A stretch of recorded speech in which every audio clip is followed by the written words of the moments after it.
Doing the recording, and let's get to know our panelists. First of all, thank you guys all for joining us and for taking time out of your day.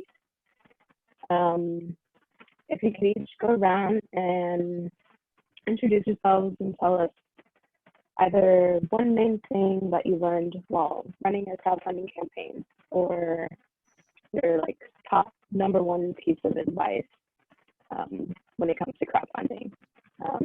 And let's go ahead and start with Lydia. Hi, my name is Lydia. Last year, I crowdfunded a new publication called The New Modality. I actually was just posting the letter from the editor on our website, which is going to appear in our upcoming print edition. So you all can be the first to see it. I'll drop it in chat real quick. Okay, I'm putting the link in chat right now. And then we'll send that out also to like our backers and everyone tonight. But I literally just formatted that like 20 minutes ago. Yeah, so it's a new magazine. It's in print and also online. We also do events. Obviously things are a little different for us now, but the crowdfunding campaign actually gave us most of the money that we needed to do our first issue. So that was really cool. And although I don't totally know what's going to happen moving forward, I actually feel pretty confident because people bought a lot of pre-bought a lot of subscriptions and expressed a lot of excitement about the project even before we had a thing. So I think it's quite possible that we can survive this whole situation with grassroots support. I guess that's kind of my main thing about crowdfunding, and part of why I think it's so powerful is that it builds community. And it sort of calls in your community, I guess. Like it's not, you kind of already need to have a community ideally before you try to do a really big crowdfunding campaign. Or at least have like some sense of the zeitgeist, I guess. But it's really amazing how people will show up to support you if you have something that they're excited about. And I think for me, the most moving thing was literally just like I was actually very surprised by how much it meant to me to read the list of people who had sent money during the campaign. Like just going down that list of names afterwards almost made me cry when I was finishing it up. That was really cool. Anyway, I could talk a lot about the project and what I learned, but we should introduce the other panelists. Sounds good. Maria, would you like to go next? Yes. Hello, everyone. My name is Maria Judice. I have an impact consulting firm called Indigo Impact. We've been around for about 5, maybe 6 years now. Who knows? Because it's Corona time. Time is passing very fastly. And I work on huge projects, from film projects to nonprofit to community group projects. I would say my biggest advice is probably always to be crowdfunding or always to be raising funds. And it doesn't actually mean to always have an active campaign going on, but you find with crowdfunding that everybody wants to do everything in this very, very tight time frame. Instead of like every day you're somewhere, you're meeting somebody, you're talking about your project, and that's an opportunity to do something with raising funds, whether that's creating an audience, creating a list, honing your pitch, honing down your concept. There's so many things you could be doing, but I kind of like to keep this model like always be funding, always be crowdfunding, always be trying to fundraise for whatever it is. And I say, especially in Corona, I think it's a great opportunity for artists and community orgs to kind of do some like optimizing and revamping in this time, not necessarily to, you know, go out and actively create funds, because if you're like me, you're getting inundated with a lot of like requests right now. But I would say it's a great time to just go over all your stuff and like give it a new look, give it a new polish, and understand where your money is coming from and where your possibilities of funding can be. Awesome. Katie? Hi, yeah, I'm Katie. I was the associate editor of a publication called Anxy magazine that it just folded, I don't know, 6 months or so ago, but we had it going for a couple of years, and each issue was completely crowdfunded. I would say I'll give 2 quick pieces of advice. One, just piggybacking on what Maria said. I actually think the most work that you are doing when you're doing a crowdfunding campaign is in the month or so prior to when the campaign actually launches. I found it really helpful to have like templates that we were going to send out to people who we wanted to like help spread the word. We wanted to have like a schedule of, okay, we're going to, you know, add this reward at this time, and like all of that stuff sort of preloaded, because it is just bananas when you're actually in those 3 weeks. Like you don't have time really to think about that aspect of it. And then my second piece of advice would be, you know, don't be afraid to be very passionate and human in your appeal to people. Anxy was, you know, it was about mental health, as you might have figured out by the name. But the idea was, you know, that everyone has things that they feel ashamed of or not comfortable talking about, and that it's really valuable to talk about those things and to know that other people are going through them too, in like a non-preachy, we're going to fix it for you kind of way. And I think the fact that, you know, I mean, that's basically all we said in our video, which was just like, let's talk about these things because we all deal with them and it's really important. And, you know, people that resonated with people. I think there was a hunger for that. So just keep in mind that you're not pitching to a boardroom. You're not pitching to a bunch of, you know, corporate executives. You are pitching to someone like you. And like, what would you put your money behind? Yeah. Great, thank you. All right, let's get to questions. I see we already have one. Lee asked, Lydia, how much were you able to raise with the one campaign and over what period of time? Yeah, so I just answered this in chat with some links, but so the campaign on Kickstarter raised about $35,000 over 3 weeks. You can search for Kickstarter, the new modality, if you're listening to this, or the link is in chat if you're in Zoom with us. We also got some other donations that weren't sent through Kickstarter. We actually are fiscally sponsored by Independent Arts and Media, which organized this panel. So some people were motivated to give us money externally from the Kickstarter because they got tax advantages, or for whatever reason there was matching. There were reasons for people to send us money through the fiscal sponsor and not just on Kickstarter. So we did get some money that way. We also, and this is a tip that I would suggest for anyone who is running one of these campaigns, we made a post-Kickstarter store using a product called BackerKit, which is amazing. It's a really great product. It's like a combination customer relations management platform for people with like sales experience, if you know, you'll know what that means. But basically what it does is it sort of manages all of the data and stuff for your backers, which Kickstarter doesn't have very good tools for that, and BackerKit does. But the really killer thing that it does is it provides people with opportunities to donate more for your campaign afterwards. So everyone who supported your campaign will get, you do your surveys through BackerKit if you sign up for it, and they get these post-Kickstarter surveys, and the survey gives them a chance to get something else or to give you more money. And a lot of people do. And then you get like a post-Kickstarter store that you can keep selling through. So since our Kickstarter, we've had this post-Kickstarter store, and people have continued to pre-order the magazine in the store. And like, again, we're just printing our first issue now. Like I just posted the letter to from the editor on our website, and the actual magazine is going to be out in like 3 weeks. And so all of this money came in before we even made the thing, which is incredible. Yeah, that's awesome. Let's see. And then BackerKit, for anyone that's listening, that's spelled BACKERKIT, right? Okay, excellent.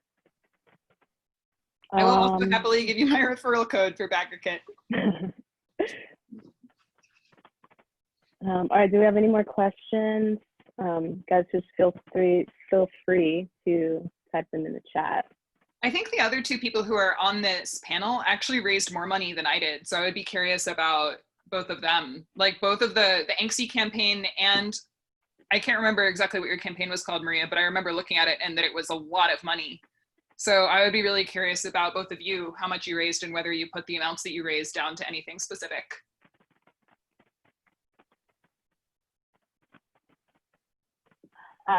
So I've raised money for lots of people.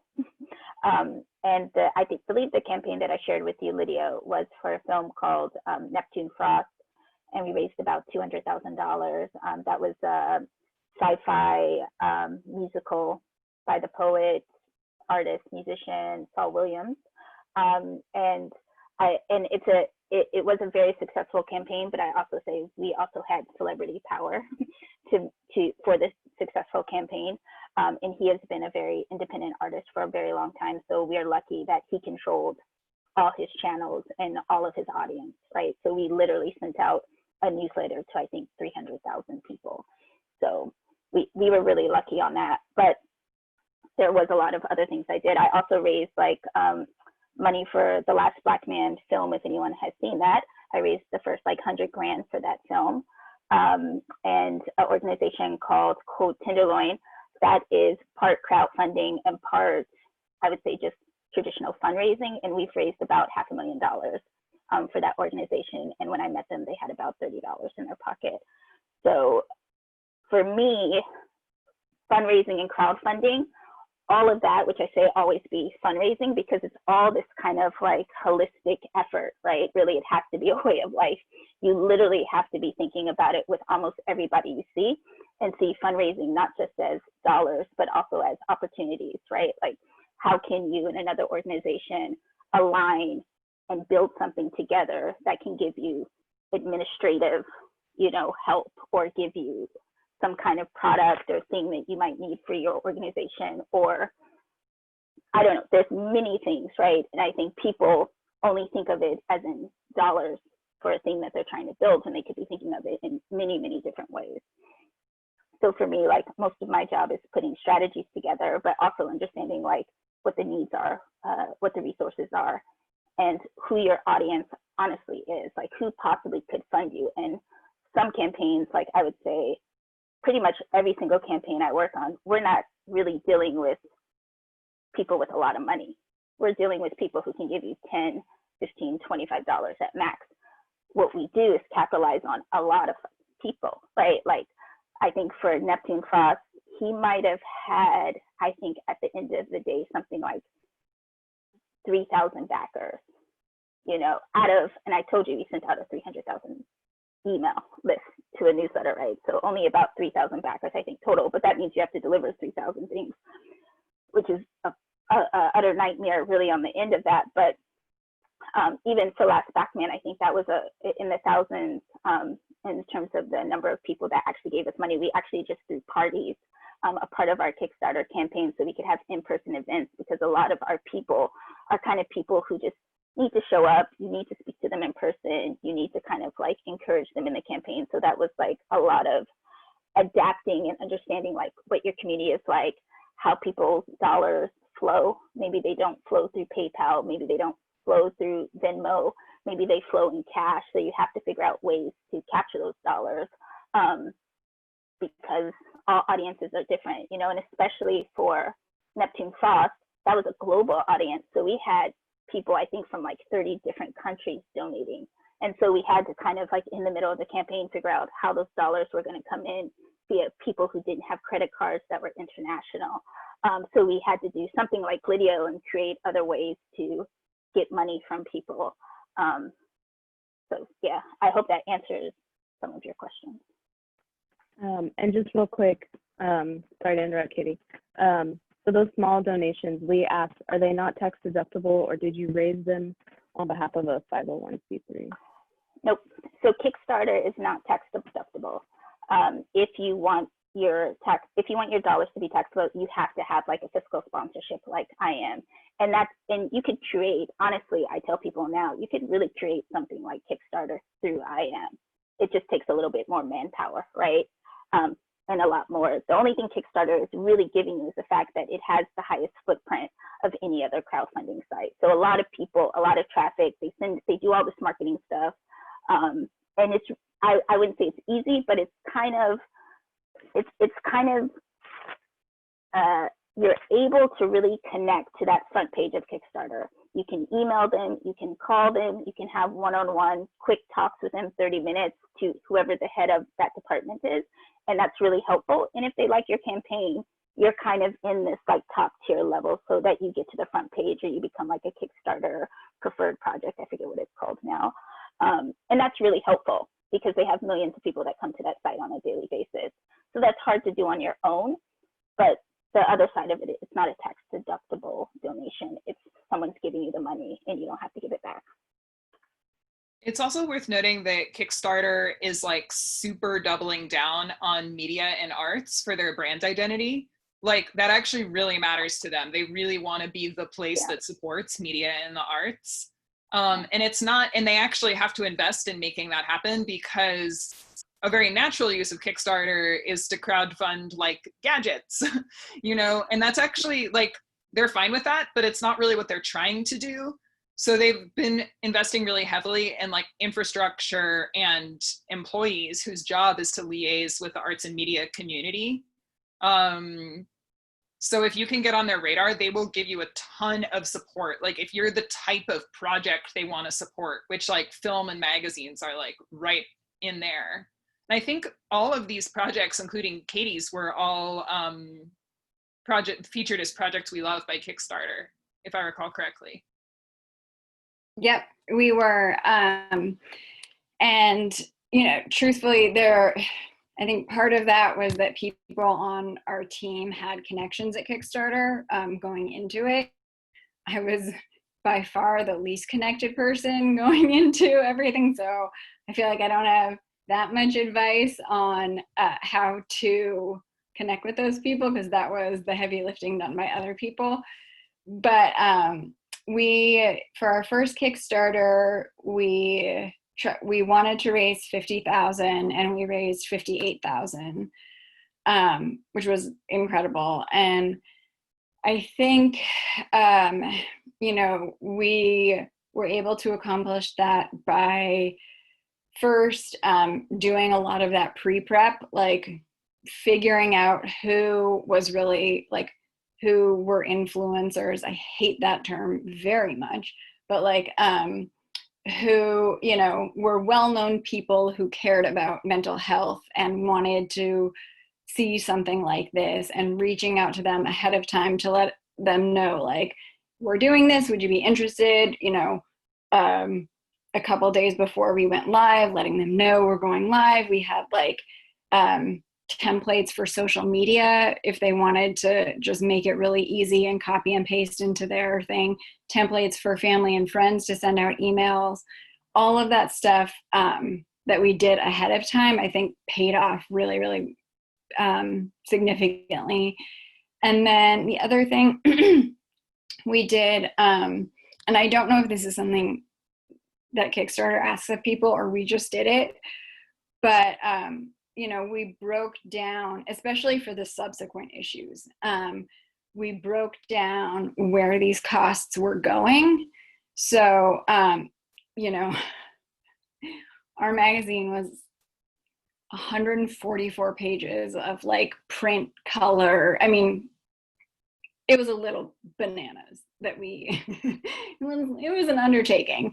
But, you know, I think when people saw that pie chart that was like, yeah, like honestly, like 75% of this is printing and shipping. At least personally, I felt a little bit better about asking people for money for each issue because you know, I had initially felt like, okay, I'm just, you know, we're just trying to get this off the ground and then we'll be off to the races and we can be magically self-sufficient.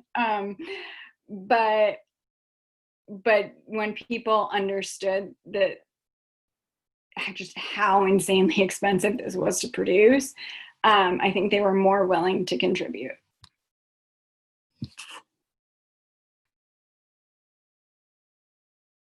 So I have a question. How did you guys come up with the actual number that you asked for? Because I know a lot of platforms, if you don't hit that number, or some platforms, if you don't hit that number, then you don't get to keep the money. So of course you're going to look at like what it costs to produce whatever it is that you're crowdfunding for. But and then what do you just, is that the final number that you guys decided to go with, or like how did you get to that number? I can start. My recommendation is always go low. It's okay. You can always raise more money. So every single conversation I have, somebody has some really high, crazy number, which is exactly their budget. And I'm just like, have you done this before? No. Do you have a Kickstarter or any crowdfunding account? No. How's your social media? It sucks. So how do you expect to raise this crazy amount of money? They say, oh, I expect you to do it for me. And I wish that's the way it works, but it's not really the way it works. So really, I think for Saul's project, I think miraculously, he wanted to raise about $150,000. I think our crowdfunding campaign, I think we probably tried to do about $80,000. And that was a recommendation even from Kickstarter when I called them about the project, which they were incredibly enthusiastic about and we're going to throw full support behind, but they still told us to go lower. So the $200,000 we got was awesome, right? Because we pretty much doubled our budget or doubled our goal. And that was because I believe like before even halfway through the project, we got our goal. So we completely had our B plan already in the pocket, was that, okay, now let's keep increasing. Let's go to 100,000. Let's go to 125,000. And then I think by the last week, we kind of were like, we're good. We're so tired of crowdfunding. We don't want to raise more money. And money just had this kind of almost viral effect where we had reached those masses and all these people were coming in. And my strategy always towards the end of a campaign is not about how much money that you raise. It's about how many people give you money. Because after your crowdfunding campaign is done, you want somebody to come watch your movie. You want somebody to read your magazine. You want somebody to subscribe to something. So it's more important to get that dollar, especially if you've raised your goals, just get $1. So if you can just start expanding your network and your audiences and get people to share it, and each person gives you $1, now you have this huge, crazy email list that you can now say, now buy this thing from me, or now come to my concert, or now watch my film. And that becomes even more important, this like social stamp thing, whatever I call it. Sometimes I'm really smart with things and sometimes I'm not. Yeah, I think to add to that a little bit, like the number, I originally picked $20,000, which I was very sure we could raise. And I got a ton of different advice when I was picking that number. Like some people were like, that sounds great. You should like pick a small amount that you're sure you can raise, relatively small. Obviously $20,000 is still a lot of money, but I was like quite sure that we could raise $20,000. And then as soon as we hit 20,000, we were very fast at posting about stretch goals and being like, thank you so much, here's our next stretch goal. And internally, we honestly had no idea. I was like, maybe we can get 60 or 70,000. Like we didn't, but like, that was a number that I was like, some media organizations make this much. Like, I don't really know. I definitely heard from people while I was putting together the campaign. Some people are like really hard line about you should set the highest number that you think you can possibly get. And I think their mentality about that is like, it inspires more people to give, which is sometimes true. Like there's definitely been situations where I was giving to a crowdfunding campaign and I gave the money and I wouldn't have necessarily otherwise, but like literally my thought process was like, oh, they're actually really close. Like if I give them like $10, that'll like help them get over the line, right? And there's a lot of speculation in the community about like Kickstarter. Like there's some speculation that like maybe Kickstarter actually doesn't even like display once you hit the goal right away. Like maybe it takes a few minutes because then like a bunch of people get that sensation of like pushing the project over the line. And like there's all these different ways of like gaming the platform that I learned about when I was doing research about that initially. But for me, I just didn't like a lot of it honestly came back to like thinking about our values as an organization. And like, I totally understand why people would kind of game the platform and like make fake purchase. Like there's like all of this stuff that you can do. And like, I was just kind of like, you know, maybe it's not quite lying, some of these strategies, but it doesn't feel transparent. And I would rather not do it. So that was part of my thought process. And I wouldn't like, I'm not saying that I would like judge someone who like use some of those strategies, but I would definitely like, for me, it came back to trying to be transparent and authentic and like true to what we were telling our audience was happening. On top of it, obviously being a giant hassle to try and stay on top of all this. But like, you'll see if you do a successful campaign, people will even start emailing you and being like, hey, you can use our tool to like make it look like you're almost there, and then everyone will donate. It's like nuts. Like there's a whole ecosystem around this. I can just loop back and just say, I really highly recommend, if you've never done any kind of crowdfunding campaign before, do not overestimate your goal. Keep it low. Understand, like in that first try, how hard it is to raise $1,000, $5,000, and start to see like where your audience is coming from and how committed your current fans are, how committed your family is, how committed your best friend is to actually donating your crowdfunding campaign. Because I think that's also, I remember a conversation with Saul, who's like worked with pretty much everyone, right? He had this great list he put together of influencers for us, right? And he's like, I'm a little nervous, but I'm gonna ask all my homies who I haven't talked to. I've never asked them for anything. I've known some of them for 25 years. I'm gonna ask them to either tweet, to donate, to whatever, right? And these are people with a lot of money. I remember a phone call where he's just like, as much as I expected people to respond, people aren't responding in the way. And it's many reasons, right? It has nothing to do really with likability. Everything to do, are they busy? Are they already doing something? Did they just give to something else? Is it just missing, you know, the connection or wires or something? You guys aren't connecting in the way they are. So I would say not your feelings, but sometimes my feelings do get involved here, but it's kind of like all the people that you expect to support you don't always support you in the way you expect them to support you. And so you need to go through this whole emotional thing of, can I do $1,000, and who's going to show up for $1,000? And what you're going to find is that really, to get even $1,000, you're going to have to extend your networks, and you're going to have to extend your networks to people you don't know. And if you haven't done that before, it's a great time to learn how to do that. So really, I say your first crowdfunding campaign should be pretty much a failure. You should learn to fail. You should learn to take that F and walk away, and then come back again and do it the right way. Because I've done this for so many years. I think I've done something like 40 campaigns, and no one takes my advice. I really wish they would, but they don't take my advice. So it's always the second, third time, and that's why I love working with repeat offenders, because by this time, they just do the tedious work, which is do your list, do your research, have your phone calls and conversation, get your pre-commitments, right? And then the work that we do during the campaign is the extension of the network, right? We already know this is what's set. And then we do a lot of like, okay, here's an area I didn't think about. Let's go over here and reach out to these people and have them loop back in. And so be realistic, right? Like, I know it's exciting, but be realistic. Like, if you've never done this, if you've never like done a lemonade stand before, you know, don't go out and try and raise $25,000 in your Kickstarter campaign, right? If you know you have that audience, you're good. But if you really, and this is mostly most people, and I say like famous artists have shown up to me, and they have no Twitter account, no Facebook account, no social media. They don't even have a newsletter or a website that's been working, but they're really successful artists.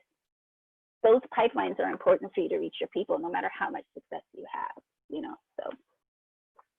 Yeah, are you? Oh, I Totally. can't see if you muted or not, and I don't want to cut you off. I think Anxy got really lucky in that respect. I mean, lucky, and also we had more connected people who were not me, who had done this a little bit before. So what looked like luck from my standpoint was not necessarily. It was, we had a lot of that built in. I just wasn't I just wasn't one of those people. You also worked really hard. We did. God, we worked hard. But I think part of how we got lucky is that a lot of the people we had reached out to and stuff, they did show up. Like, I can't really think of anyone who was like super stoked on the idea before the campaign started that didn't give something. And, you know, whatever that reason is, I certainly wouldn't ever go into a crowdfunding campaign assuming that is going to be the case. So yeah, I think that, you know, part of that was luck, and part of it was also just, you know, going back to that hunger. I mean, mental health is such a fraught issue, and you know, people really wanted, you know, are like, we didn't put this on the Kickstarter, but like internally we would always say we're the opposite of psychology today. Like, that's what we wanted to be.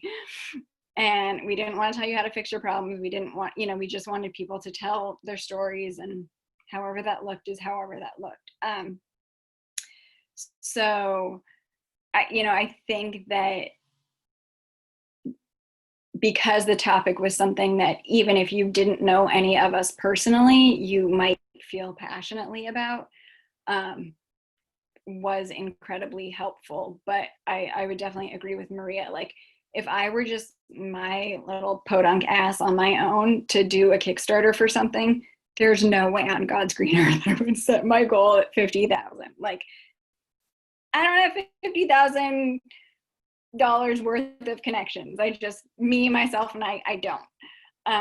You know, the six of us together apparently did, but yeah, so I think being aware of, you know, realistically what your platform is, who you know, who might be into this, all of that stuff is really important when thinking about, you know, first, how much money you actually need to make the thing that you say that you're going to make.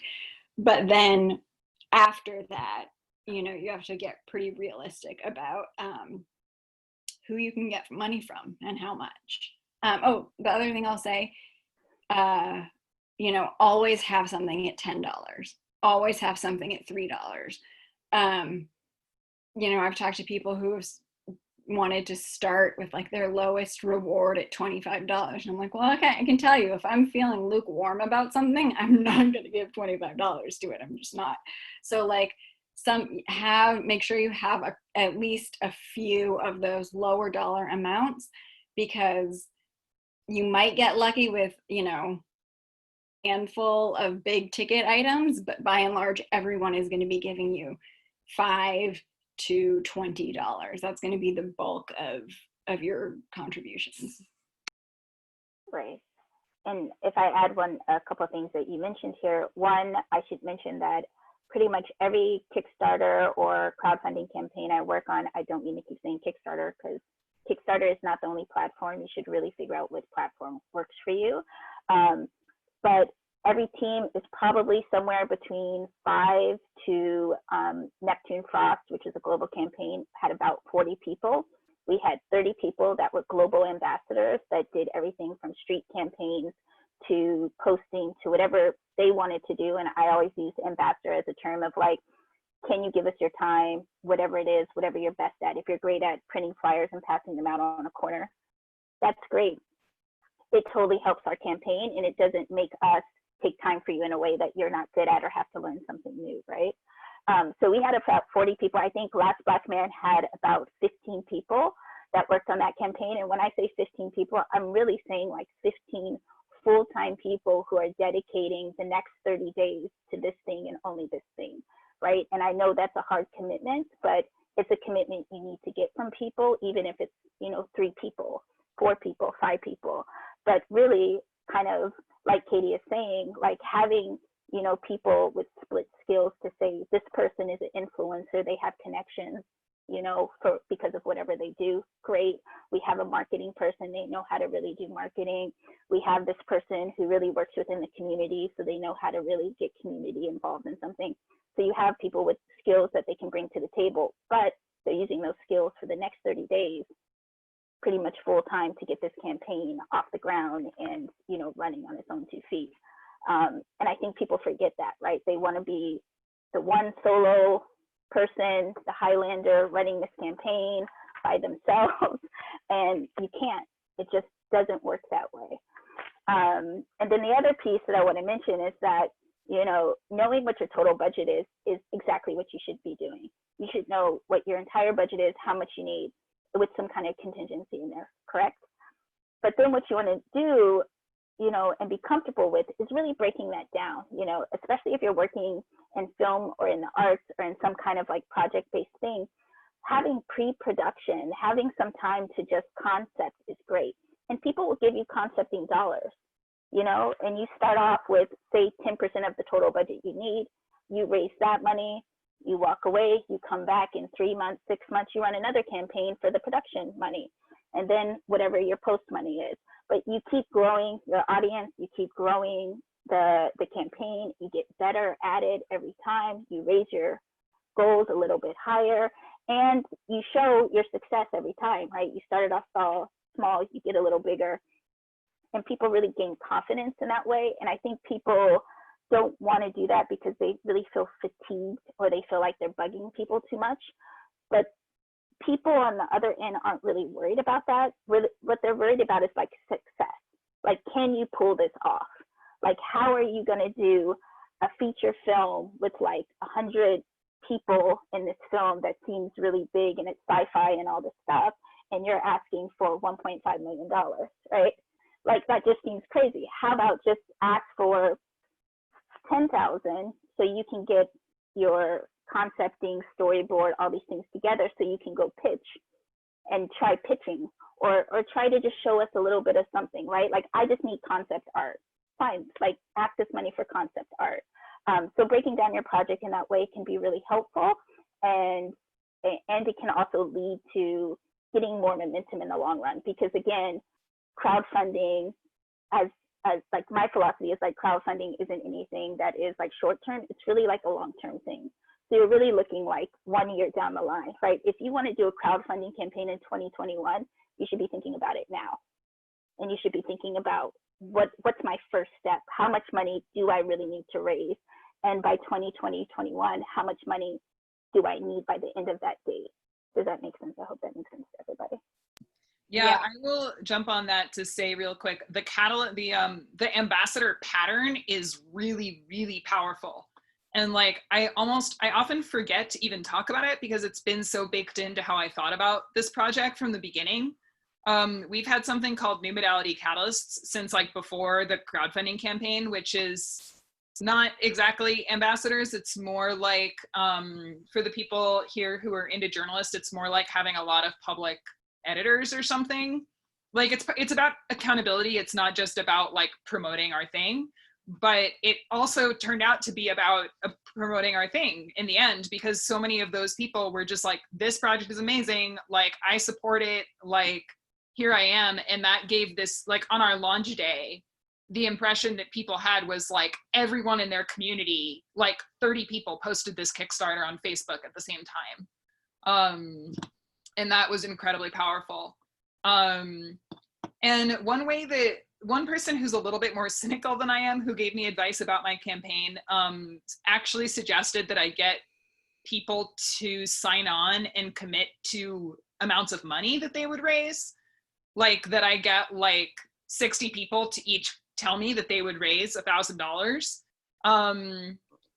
I felt uncomfortable doing that with our catalysts because that wasn't really what I wanted the role to be about. But it's one way of looking at it, right? Like, you could just be like, hey, I'm making you an ambassador, and as you're part of your role of ambassador, you're going to help me raise money, and this is how much you're on the hook for. Like, again, this I'm not super comfortable with this, but like, I've seen people do it, and it works.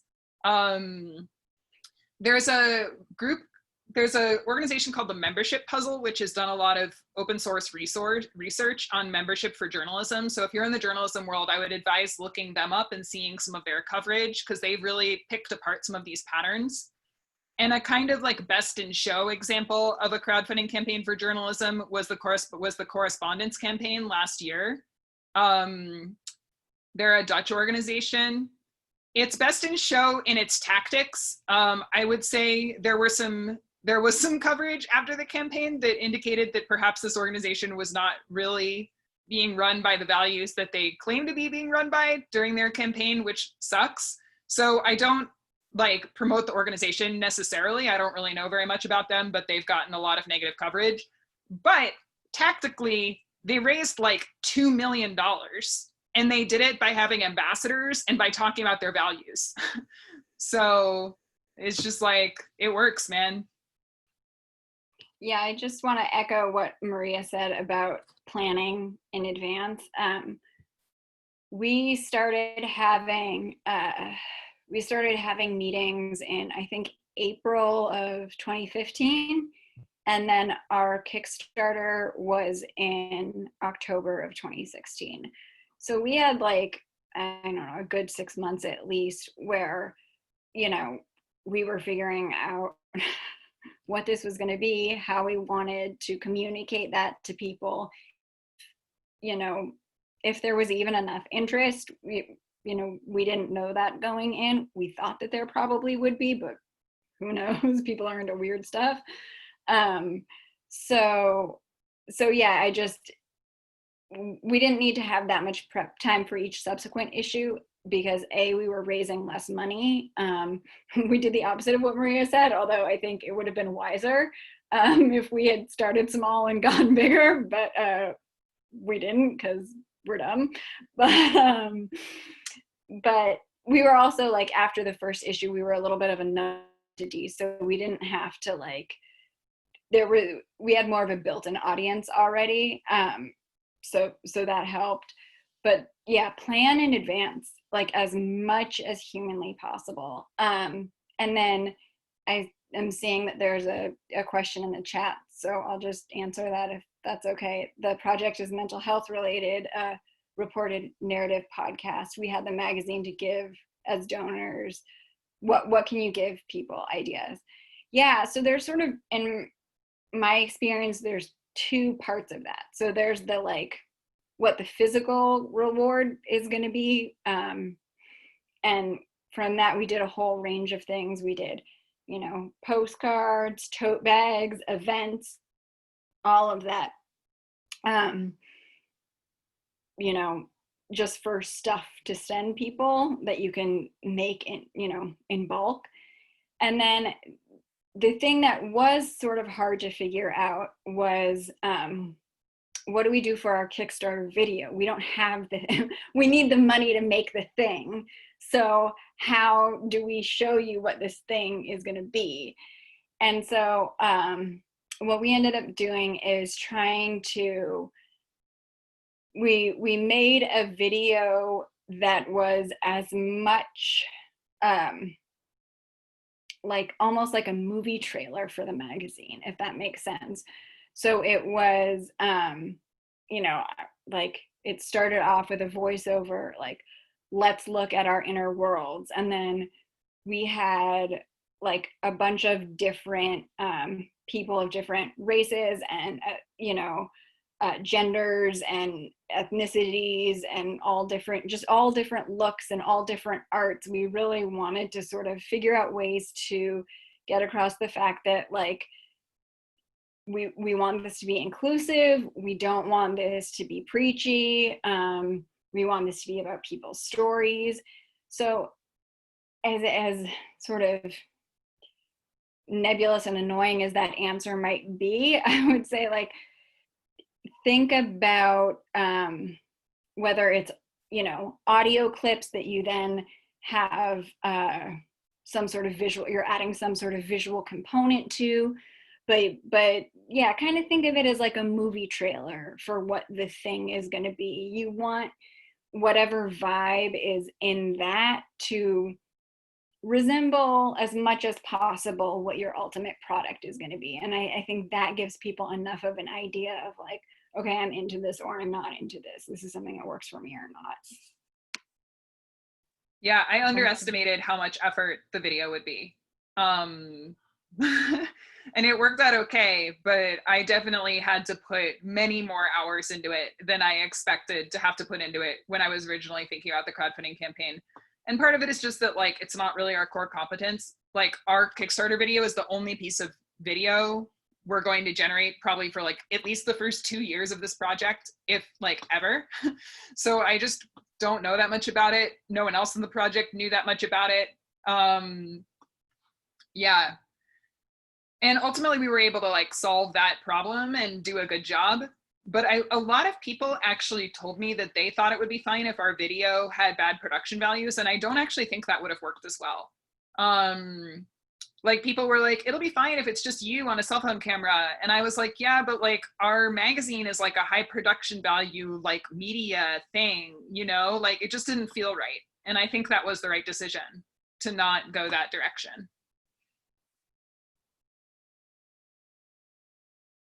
There's a couple questions on here I could probably answer here. Someone asked about receiving a larger Cal Humanities grant, and they're doing a documentary. Should they mention it on their crowdfunding campaign? And I would say, yes, do mention it. And I think Katie mentioned like showing your budget on your crowdfunding campaign is really important, and how that budget is broken down. And to know like you're almost there is really important. And that Cal Humanities grant is almost there. So we have $25,000 from Cal Humanities. We just need to raise another 25, and another 25 gets us what? So you would break that down really clearly in a budget. People like pies. Pies look really cool. Make them colorful. You know, if you can make it moving, that would be cool too. I'm making that up, but you can. Animated is always awesome.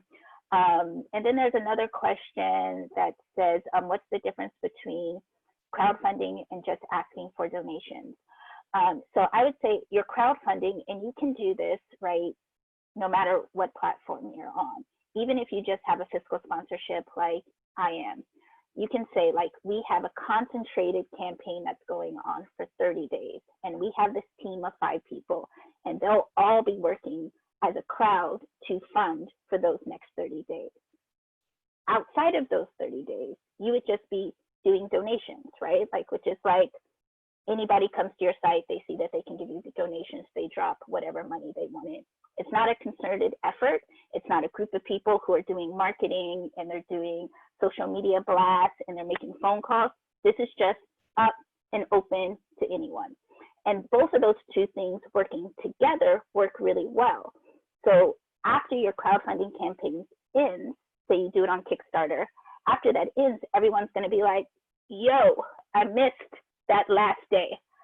Why do they always miss the last day? I have no idea, right? You run the campaign for 33 days, but they missed all 33. And you say, don't worry about it. You can go to IAM and donate at my fiscal sponsorship, right? Or you just put that immediately on your website as soon as your campaign is over. You send out a newsletter that says, anybody who missed our crowdfunding campaign, donations are still available. So those two things work pretty much hand in hand. I hope that answers both of those questions. Thanks. And I wanted to get to a question that Tori asked a little bit earlier. Thanks for being patient, Tori. It's, can you use the crowdfunding campaign for ongoing expenses, or does it have to be for like a big event or launching a product?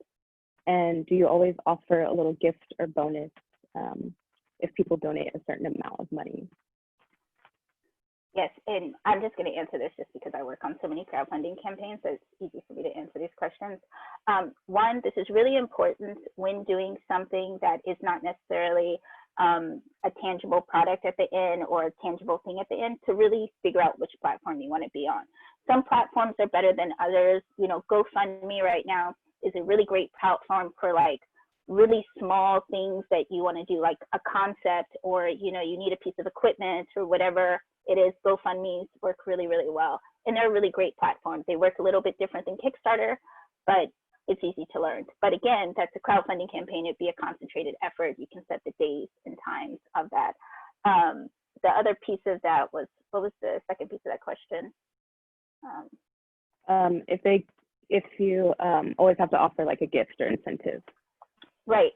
So here's my thing. I hate sending stuff.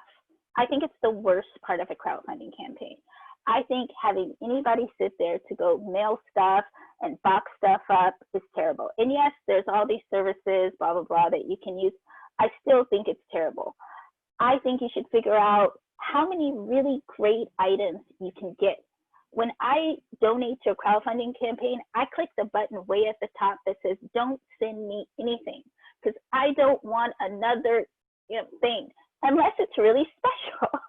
And usually they're not, right? They're another tote bag, they're another mug. And, sometimes it's great, but most of the time it's not. And really, I just want to give to support this project because I believe in the person or I believe in the idea. I don't really care about the tangible thing. But, some people do. So part of that is find one or two things that you're actually going to do the physical mailing thing, right? The other things you should find, like, really lean into digital. We're going through a real big, amazing digital renaissance right now, so there's tons of things that you can do that are behind the scenes, that are digital pieces that people will love and really not be so mad at you when they have to figure out where they're going to put it on their shelf of endless stuff. And then the other piece of that is you can also get really inventive on really sharing that special piece. What's the private piece of this that you can give away at a certain perk, right? You could do a private Zoom call with everyone, right? You could do a private screening. There's so many possibilities that you can unlock a door that they don't get because they're at a certain level. So for Saul's projects, which is really great because I do want his stuff, right? Because he's like this amazing artist that has pieces in the Smithsonian. He did at really high backer levels. I think he wrote a poem that he sent to someone, which was, I think, at least at $1,000 level. And he's a guy that gets paid like lots of money to perform on a stage. So that's a worthy price for his poetry. He did sign autograph books, limited. I think he did hundreds of those that he signed at a high backer level. And then he did a private session where he cooked mac and cheese for somebody in LA. So he lives in LA. Mac and cheese in LA is not hard, but it is private and it's only a super few people that get to do that. And then he did producer credit, and I think the producer credit was $10,000. And that producer credit, not everybody can throw out $10,000, so it was a connection that he had. So Lin-Manuel ended up being our $10,000 producer and came on as like our executive producer for the film. But that was offline work, right? Like it wasn't like Lin-Manuel just found a project. It was like, yeah, they knew each other, they had worked together. So, but be inventive, even in my own on my own projects that I do Kickstarters for, I really hate sending stuff, and I just find it really tedious and it takes a long time, and I'm an artist, so I get really obsessed with it, and I spend a lot of time doing little prints of things, right? Like why should I be doing that? But that's what I do because that's how I am. So I really try and focus on digital things. And so for my last project, I did like meditations, and I did my own meditations, and I did them on SoundCloud, and those were at like $10 levels, right? You get a meditation sent to you, and it's based on the project, and I can tailor it to the project so it has the same spirit and feeling. But yeah.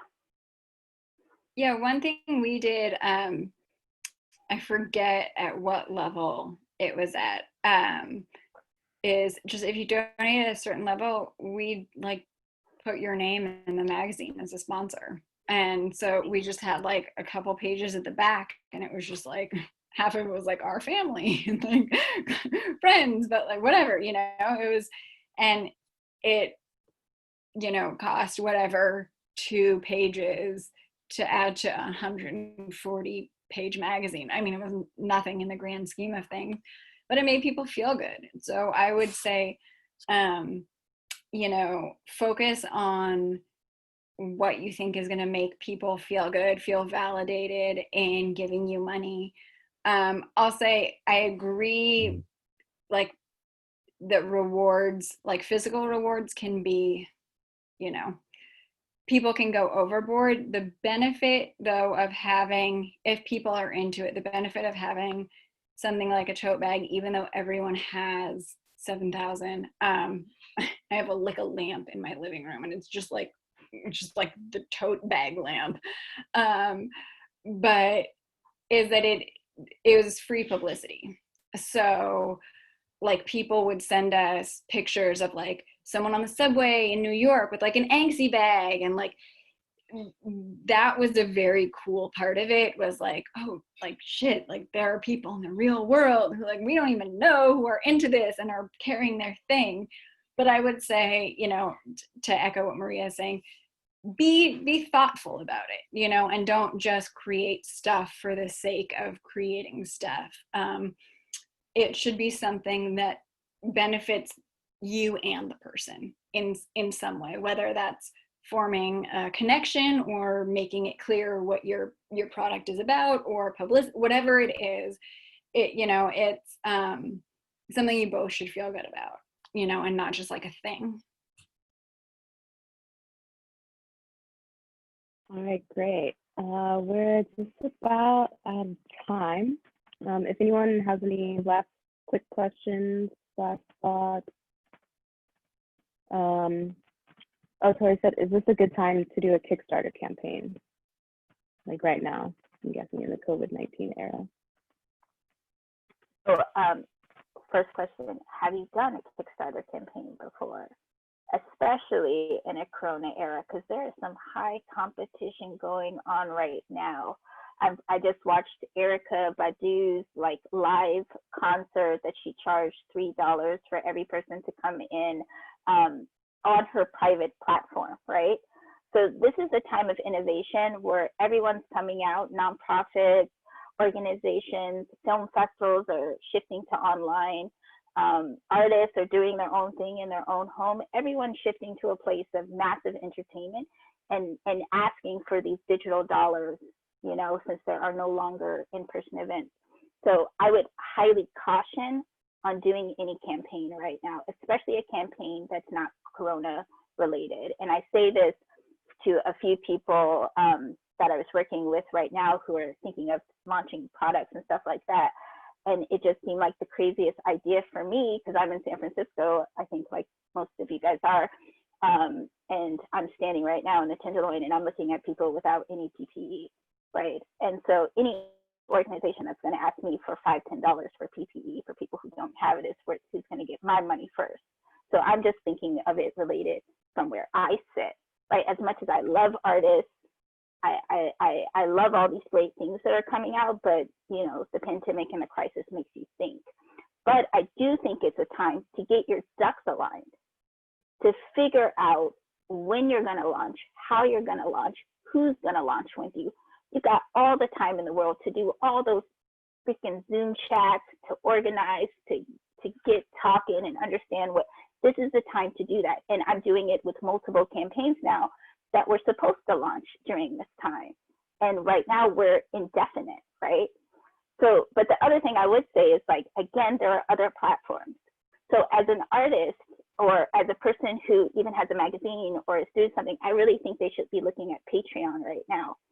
Patreon is a place where you can start to build your audience, build the thing that you're working on, and it's still crowdfunding. You're still getting dollars for that before you launch this big concentrated platform. And Patreon could be big, it could be small, whatever. But I think people on Patreon are really used to like this person doing this thing and everyone gets to watch, or whatever it is that you do. It's just it's a different kind of platform that's a little bit more concentrated, and you're not dealing with the competition in the same way that you're dealing with it in the same, like Kickstarter or something like that. But it's work. Don't get me wrong. There's nothing about Patreon that doesn't require you to be fully available and working all the time. But I think it's a great place to practice, right? It's a great place to say, like, where's my audience come from? Do I have a newsletter set up? What are my social accounts? Do I even like being online? Do I like doing videos? Do I like all these, whatever it is that you do? Do you like doing that in front of people all the time to get dollars, right? When you do a crowdfunding campaign, maybe you're just available for 30 days. But when you do something like a Patreon, you're kind of available for a lot of the time, and you have these promises that you have to deliver. I would also say it's a great time to follow a campaign. So if you've never really followed a Kickstarter, a Patreon, an Indiegogo, a GoFundMe, do that. Follow that roller coaster, especially that emotional roller coaster on will they get their goal, right? And click the one that says you want the mug or the tote bag. And when you get it 6 months to a year to 2 years later, tell yourself, was this worth it? Is this something that I want to do, right? Because I think what you do, and that's how I learned really when I first started Kickstarter. I started Kickstarter with my own project right when they opened up, and I got denied because that was like their first thing was invite only. And so when they finally opened up and I finally got my project, I was like at the very beginning. And since that first era of like invite only, I just followed a lot of campaigns, and that's how I learned. So I think it's a great time to follow a campaign with something you're interested in. Don't just follow the most successful campaign. Follow things you're actually interested in, and really figure out like how they're doing it, how they're working, how big their team is, and how much footprint they actually have online and in digital media, right? And be honest with yourself. If they have celebrity status, they're doing a little bit better. And do you have the same celebrity status or influencer status that they do, right? And if you don't, then figure out how to build that, or figure out what somebody more like you is doing to reach their goals.